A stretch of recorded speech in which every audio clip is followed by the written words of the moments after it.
वह अपने बढ़ते वजन और पेट की चर्बी को ध्यान से देखती है।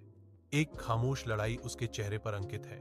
हताशा में वह असफल आहार चार्टों और खाली दवा पैकेटों के ढेर को हटा देती है, जिससे उसकी निराशा और बढ़ जाती है। एक नरम प्राकृतिक रोशनी से सराबोर कमरे में दादी, शांत और बुद्धिमान, सना को अपने करीब आने का इशारा करती हैं। उनकी कोमल मुस्कान आशा की किरण है। वह सना को एक गिलास पानी देती है, एक साधारण सा हाव भाव। फिर भी सना की उलझी हुई अभिव्यक्ति उसका अनकहा प्रश्न प्रकट करती है। दादी का चेहरा आत्मविश्वास और ज्ञान से भरपूर एक गहरा सच बताता है, यह तुम्हारी असली दवा है। महीनों बाद सना पार्क में तेजी से चलती है। उसका चेहरा आत्मविश्वास से दमक रहा है, क्योंकि उसके कपड़े अब ढीले लटक रहे हैं। वह पानी पीती है।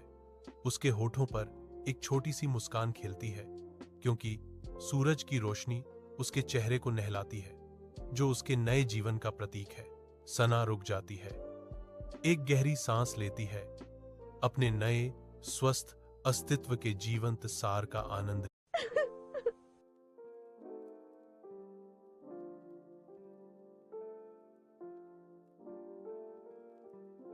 वह अपने बढ़ते वजन और पेट की चर्बी को ध्यान से देखती है।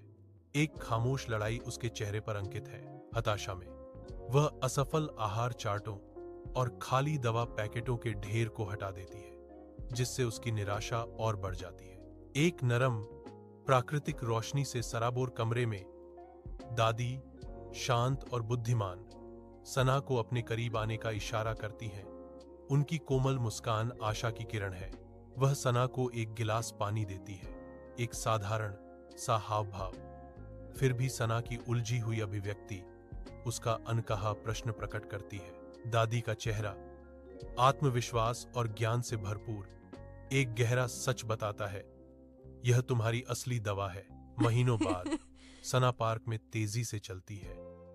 उसका चेहरा आत्मविश्वास से दमक रहा है, क्योंकि उसके कपड़े अब ढीले लटक रहे हैं। वह पानी पीती है। उसके होठों पर एक छोटी सी मुस्कान खिलती है, क्योंकि सूरज की रोशनी उसके चेहरे को नहलाती है, जो उसके नए जीवन का प्रतीक है। सना रुक जाती है, एक गहरी सांस लेती है, अपने नए स्वस्थ अस्तित्व के जीवंत सार का आनंद ले रही है।